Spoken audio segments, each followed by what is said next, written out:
الحمدللہ رب العالمین والصلاة والسلام علی رسولہ الامین اما بعد فاعوذ باللہ من الشیطان الرجیم بسم اللہ الرحمن الرحیم وما ارسلناک الا رحمۃ للعالمین بسم اللہ الرحمن الرحیم رب اشرح لی صدری ویسر لی امری واحلل عقدۃ من لسانی یفقہوا قولی صدق اللہ العظیم۔ محترم سامعین و ناظرین، السلام علیکم ورحمۃ اللہ وبرکاتہ۔ پروگرام رحمۃ للعالمین کے ساتھ امام قیام الدین آپ کی خدمت میں حاضر ہے۔ پچھلے پروگراموں کے اندر ہم نے رسول اللہ صلی اللہ علیہ وسلم کی زندگی کے بارے میں بات کی، اور اگر ہم اس کا ایک ریکیپ کریں تو ہم نے رسول اکرم صلی اللہ علیہ وسلم سے پہلے عرب کی جو اقوام تھی اس کے بارے میں ہم نے تذکرہ کیا۔ رسول اکرم صلی اللہ علیہ وسلم کی پیدائش سے پہلے ان کے والد ماجد حضرت عبداللہ وہ یثرب مدینہ میں وفات پا گئے۔ آپ صلی اللہ علیہ وسلم کی ولادت 9 ربیع اول 1 عام الفیل کو ہوئی بروز پیر بمطابق 20 اپریل 571 عیسوی۔ سب سے پہلے رسول اللہ صلی اللہ علیہ وسلم کو ابو لہب کی لونڈی صوبیہ نے دودھ پلایا تھا، اور رسول اکرم صلی اللہ علیہ وسلم کو قبیلے سعد بن بکر کہ حلیمہ سعدیہ کے پاس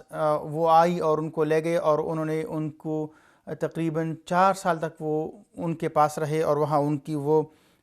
نشو و نما اور تربیت فرماتی رہی۔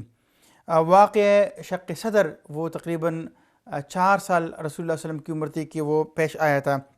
اور محمد صلی اللہ علیہ وسلم دوبارہ اپنے والدہ ماجدہ کے پاس تقریباً 4 یا 5 سال کی عمر میں واپس آئے تھے۔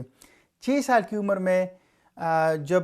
محمد صلی اللہ علیہ وسلم اور ان کی والدہ ماجدہ اپنے شوہر اور رسول وسلم کی والد ان کی قبر کی زیارت کے لیے جب وہ مدینہ یثرب تشریف لے گئے تھے تو واپسی پر ان کی ابوا کے مقام پر ان کا انتقال ہو گیا تھا۔ اسی طرح 8 سال اور 2 ماہ کی عمر میں محمد صلی اللہ علیہ وسلم کے دادا کا انتقال ہو گیا، اور ان کی کفالت ان کے چچا ابو طالب کے ذمے ہو گئی۔ 12 سال کی عمر میں رسول اللہ صلی اللہ علیہ وسلم نے سفر شام کا سفر کیا، اور بحیرہ راہب نے علامات نبوت سے ان کو پہچان لیا تھا۔ 15 سال کی عمر میں محمد صلی اللہ علیہ وسلم نے جنگ پجار میں شرکت فرمائی، اور اپنے چچاؤں کو وہ تیر پکڑاتے رہے۔ 16 سال کی عمر میں رسول اکرم صلی اللہ علیہ وسلم نے خلف الفضول کے معاہدے میں شرکت فرمائی۔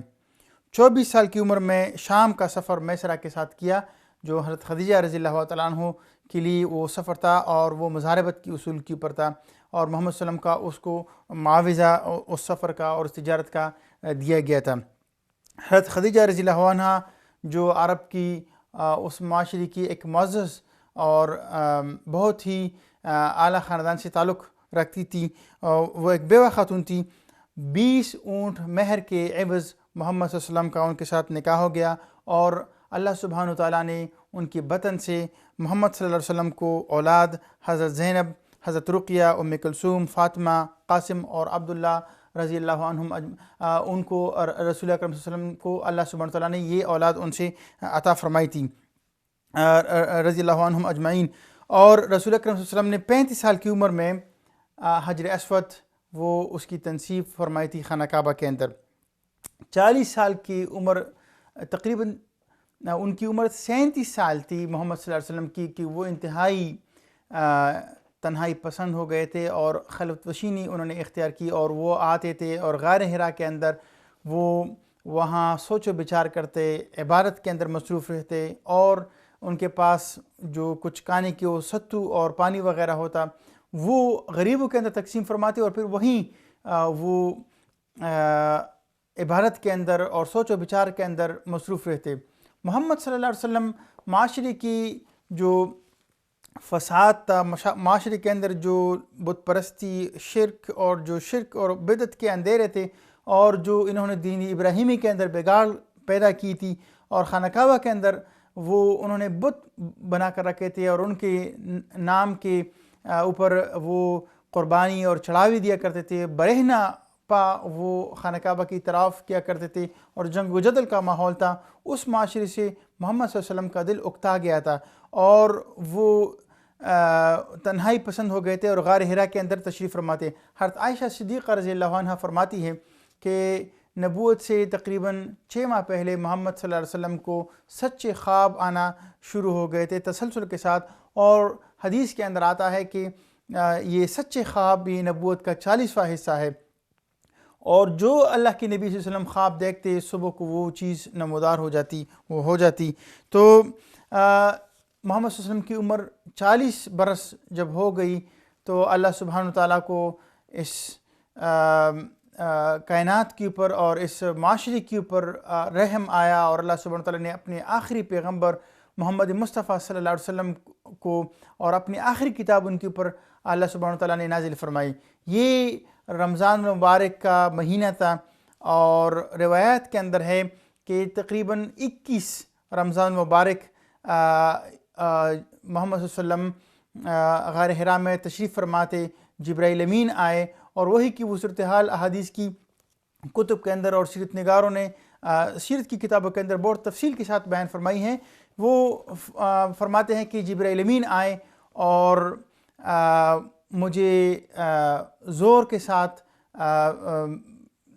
دبوچ لیا اور مجھے کہا کہ اقرأ پڑھو، تو محمد صلی اللہ علیہ وسلم فرماتے ہیں کہ میں نے کہا کہ میں تو پڑھا ہوا نہیں ہوں۔ انہوں نے دوبارہ مجھے زور سے پکڑا اور فرمایا کہ پڑھو، میں نے دوبارہ وہی جواب دیا، اور تیسری مرتبہ، اور اس کے بعد انہوں نے سورہ علق کی ابتدائی 5 آیات تلاوت فرمائی، اور یہ وہ آغاز تھا قرآن پاک کی نزول کا، جو اللہ سبحانہ تعالیٰ فرماتے ہیں سورہ قدر میں انا انزلناہ فی لیلۃ القدر، ہم نے اس کو ایک قدر والی رات کے اندر نازل فرمایا، اور اللہ سبحانہ تعالیٰ فرماتے ہیں کہ انا انزلناہ فی لیلۃ مبارکہ، ہم نے اس کو ایک بہت ہی بابرکت رات کے اندر نازل فرمایا۔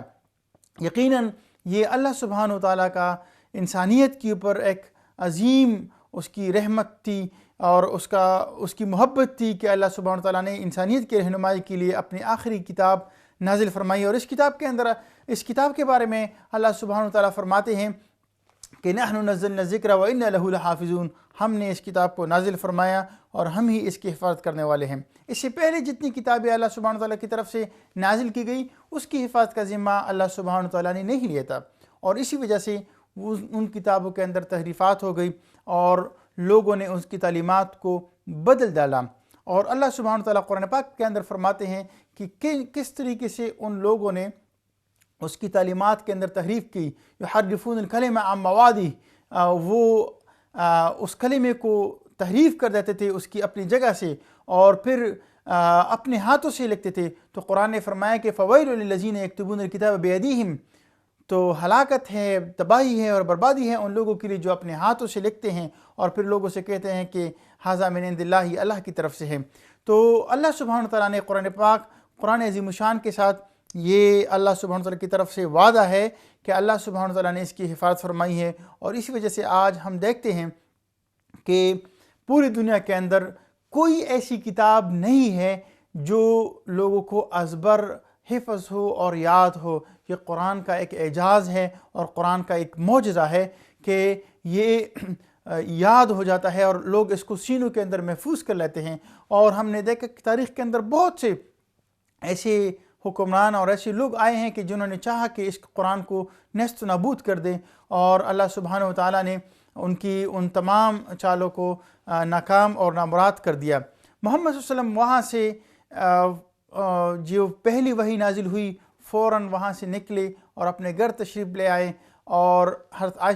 حضرت خدیجہ رضی اللہ عنہ سے فرمایا کہ ان کو سارا واقعہ بیان فرمایا، اور ان کو فرمایا کہ مجھے تو اپنی جان کا خطرہ ہے، اور انہوں نے ان کو تسلی دی اور ان کو فرمایا کہ اللہ سبحانہ وتعالیٰ آپ کو کبھی بھی بے یار و مددگار نہیں چھوڑے گا، آپ مصیبت زدہ لوگوں کی مدد فرماتے ہیں، آپ یتیم اور بیواؤں کی مدد کرتے ہیں، اور آپ جو ضرورت مند ہیں ان کی مدد کرتے ہیں، اللہ سبحانہ وتعالیٰ آپ کو بے یار و مددگار نہیں چھوڑے گا۔ اور پھر وہ اپنے چچا زاد بھائی نوفل بن ورقہ کے پاس آئی اور ان سے ذکر فرمایا۔ 2 روایات اس کے بارے میں ملتی ہیں کہ وہ محمد صلی اللہ علیہ وسلم نے اپنا جو وہ ایک وقت مقرر کرتے تھے غار حرا کے اندر گزارنے کے لیے، تو اس پہلی وحی کی فوراً بعد وہ گھر چلے آئے تھے۔ جب انہوں نے اپنے یہ واقعہ بیان فرمایا حضرت خدیجہ رضی اللہ عنہا سے تو وہ واپس تشریف لے گئے اور وہ اکیلے چلی گئی تھی ورقہ بن نوفل کے پاس اور ان سے یہ سارا ذکر فرمایا۔ انہوں نے اس وقت کہا تھا کہ یہ تو وہی ناموس ہے، یہ تو وہی فرشتہ ہے جو حضرت موسیٰ علیہ السلام کے پاس آتا تھا، اور اگر میں اس وقت زندہ رہا، توانا رہا، تو میں ہر طرح سے ان کا ساتھ دوں گا۔ اور پھر وہ محمد صلی اللہ علیہ وسلم جب تشریف لے آئے تو وہ ان سے ملاقات کے لیے آئے اور محمد صلی اللہ علیہ وسلم سے یہ ذکر فرمایا کہ اگر میں اس وقت تک زندہ رہوں، جب آپ کی قوم آپ کو نکالے گی تو میں ہر طرح سے آپ کا ساتھ دوں گا۔ تو محمد صلی اللہ علیہ وسلم نے ان سے حیرت کے ساتھ پوچھا کہ کیا میری قوم مجھ کو باہر نکالے گی؟ انہوں نے کہا کہ جو بھی اس پیغام کے ساتھ آیا ہے اس کی قوم نے اس کے ساتھ یہ رویہ روا رکھا ہے۔ تو وہ سمجھ گئے تھے، اس لیے کہ ورقہ بن نوفل جاہلیت کے دور میں اس نے عیسائیت قبول کی تھی اور وہ عبرانی زبان اس نے سیکھی تھی، اور وہ انجیل عبرانی زبان کے اندر لکھا کرتا تھا، چونکہ وہ وحی سے اور اللہ کی پچھلی کتاب سے واقف تھا۔ اس وجہ سے اس بنیاد کے اوپر اس نے کہا تھا کہ اگر میں زندہ رہا میں ہر طرح سے آپ کا ساتھ دوں گا، اور انہوں نے کہا کہ یہ تو وہی فرشتہ اور وہی ناموس ہے جو حضرت موسیٰ علیہ السلام کے پاس آتا تھا۔ اس کے بعد مسلسل تھوڑی وقفے کے بعد وحی کا سلسلہ تھوڑی وقفے کے لیے وحی رکی رہی، اور پھر اس کا سلسلہ مسلسل شروع ہوا، مسلسل وحی آتی رہی۔ ایک روایت کے اندر آتا ہے کہ وحی کا سلسلہ تقریباً 3 سال تک رکا رہا، لیکن تحقیق اور سیرت نگاروں نے یہ بات لکھی ہے کہ یہ بات اور یہ جو روایت ہے کہ 3 سال تک وحی کا سلسلہ رکا رہا، یہ روایت درست نہیں ہے۔ تو اس کے بعد محمد صلی اللہ علیہ وسلم نے سب سے پہلے دن جو ایمان لانے والی تھی سیدہ خدیجہ رضی اللہ عنہ، حضرت ابوبکر صدیق رضی اللہ عنہ، اور اسی طرح کسی جو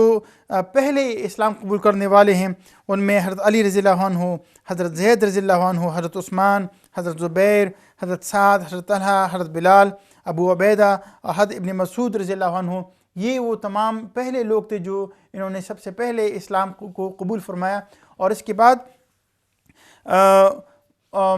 پہلی وحی کے بعد جبرائیل امین نے محمد صلی اللہ علیہ وسلم کو نماز کا اور وضو کا طریقہ سکھایا، تو پہلی وحی کے بعد نماز فرض ہو گئی تھی، اور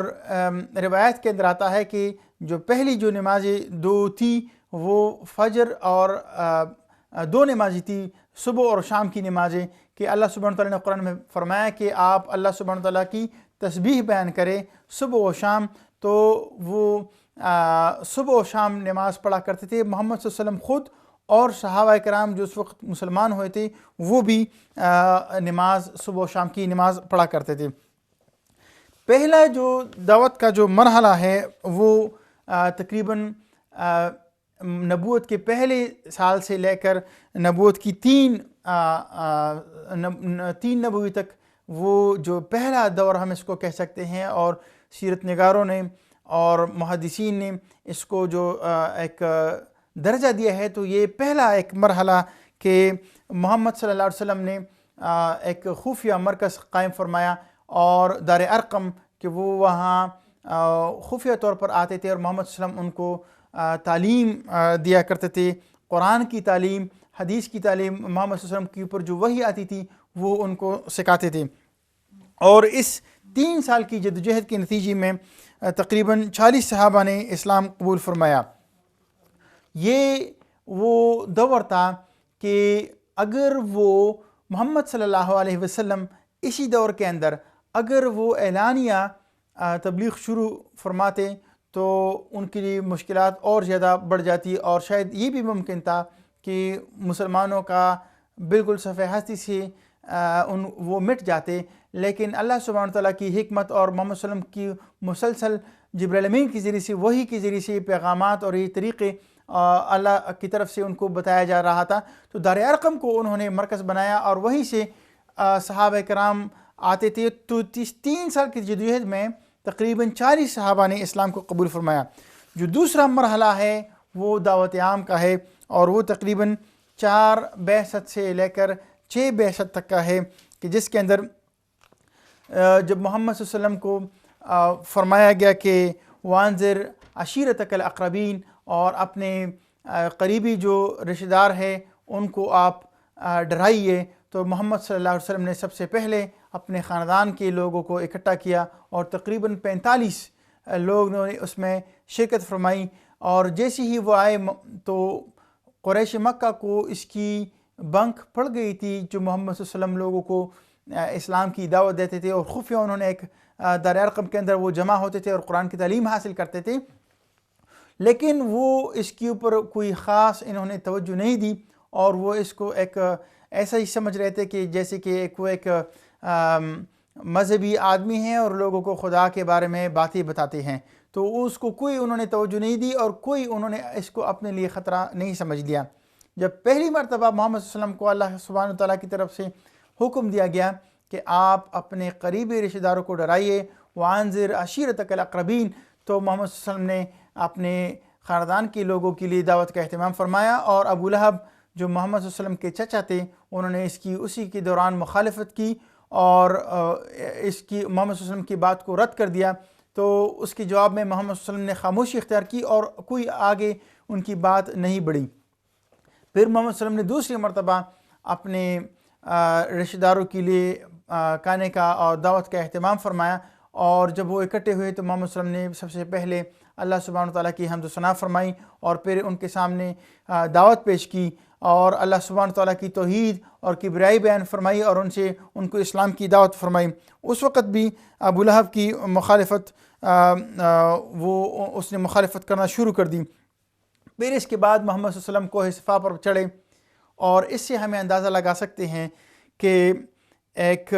داعی کو اور ایک داعی اللہ، اللہ کی طرف بلانے والوں کو دنیا کے اندر جتنی بھی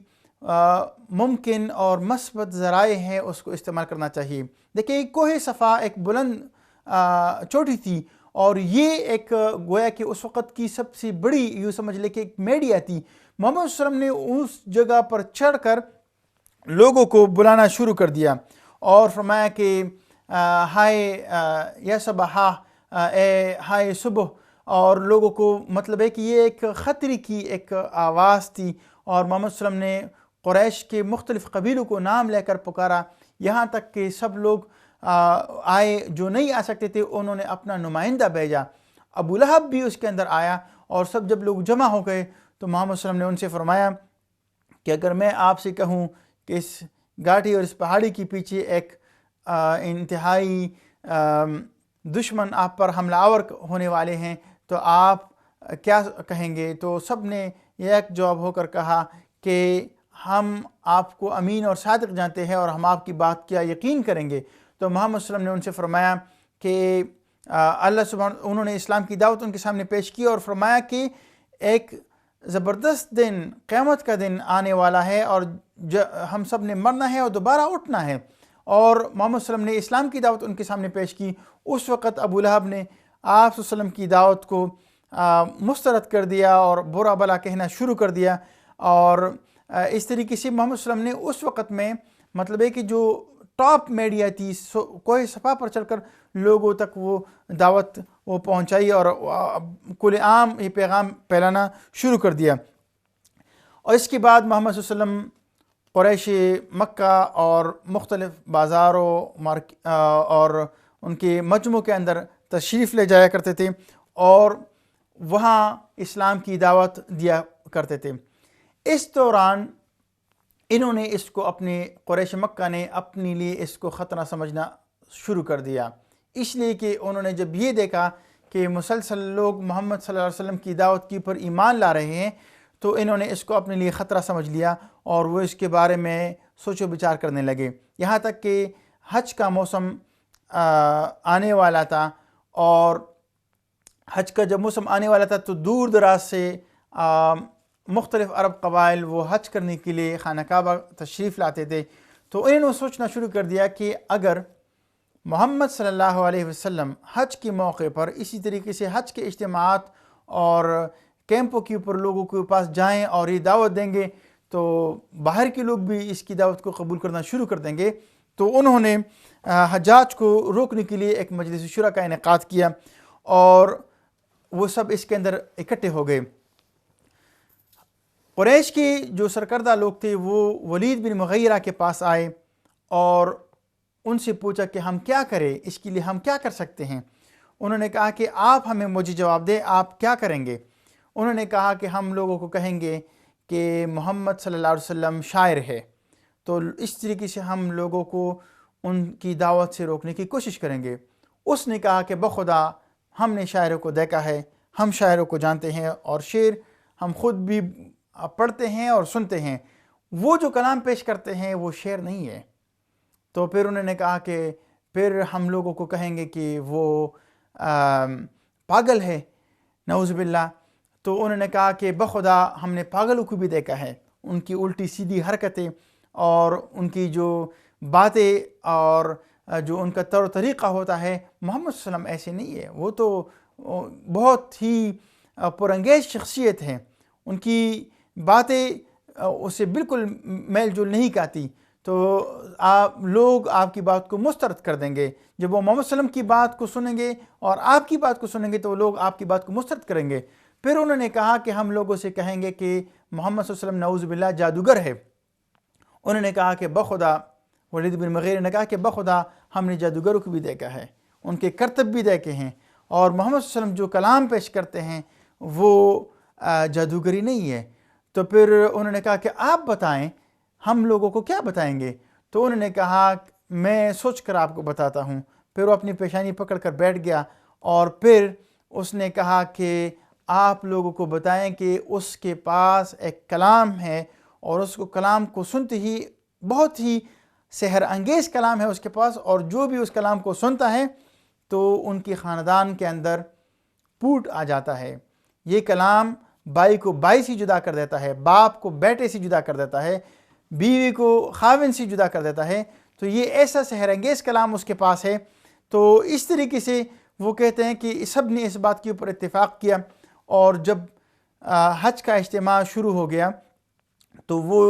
انہوں نے مختلف راستوں کے اوپر لوگوں کو بٹھایا، اور جو بھی لوگ آتے تھے ان کو یہی بات بتایا کرتے تھے کہ خبردار، مکہ کے اندر ایک آدمی ہے جس کا نام محمد ہے، اور اس کے پاس ایک کلام ہے جو انتہائی سحر انگیز ہے، جو بھائی کو بھائی سے، باپ کو بیٹے سے، ماں کو بیٹی سے، بیوی کو شوہر سے جدا کرتی ہیں، اس کو نہ سنو۔ تو اس طریقے سے وہ اپنی ایک چال چل رہے تھے، وہ اپنی ایک پلاننگ کر رہے تھے کہ قرآن کی دعوت کو، اسلام کی دعوت کو اور محمد صلی اللہ علیہ وسلم کی دعوت کو روکے، لیکن بظاہر وہ تو اس کو روکنا چاہ رہے تھے اور اس کے لیے وہ اپنی پلاننگ کر رہے تھے، لیکن ایک دوسری صورت میں جن لوگوں تک محمد صلی اللہ علیہ وسلم کی دعوت نہیں پہنچی تھی ان کی کانوں میں گویا کہ وہ ایک بات ڈال رہے تھے کہ وہ ضرور محمد صلی اللہ علیہ وسلم کی بات کو سنیں، ان کی دعوت کو سنیں۔ انشاءاللہ اپنے اگلے پروگرام کے اندر ہم یہ سلسلہ جاری رکھیں گے، اور اسی کے ساتھ ہم اپنے پروگرام کے اختتام کو پہنچتے ہیں۔